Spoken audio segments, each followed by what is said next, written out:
గోధుమరంగు నేలలో లోతుగా ఒక చిన్న విత్తనం పడి ఉండేది. అక్కడ చీకటి మాత్రమే కనిపించేది, నిశ్శబ్దం మాత్రమే వినిపించేది. ఆ చిన్న విత్తనం భయపడింది.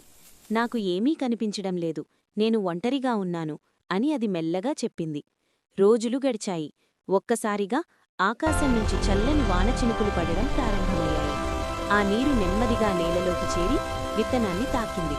కొద్దిసేపటికి సూర్యుడు తన వెచ్చని కాంతిని భూమిపై విరజిమ్మాడు. ఆ చిన్న విత్తనంలో ఏదో మార్పు మొదలైంది. నాకు బలం వస్తోంది, నేను ప్రయత్నిస్తాను అని అది ధైర్యంగా అనుకుంది. నెమ్మదిగా విత్తనం చిట్లింది. చిన్న పచ్చని మొలక నేలని తొక్కుకుంటూ పైకి రావడానికి ప్రయత్నించింది. అది సులభం కాదు. గాలి బలంగా వీచింది. భారీ వర్షం కురిసింది. చిన్న మొలక ఒకవైపు వంగిపోయింది. కాని అది లొంగలేదు. నేను ఎదుగుతాను అని అది ధైర్యంగా నిలబడింది. రోజురోజుకు ఆ మొలక పొడవుగా పెరిగింది. దాని ఆకులు మరింత పచ్చగా, అందంగా మారాయి.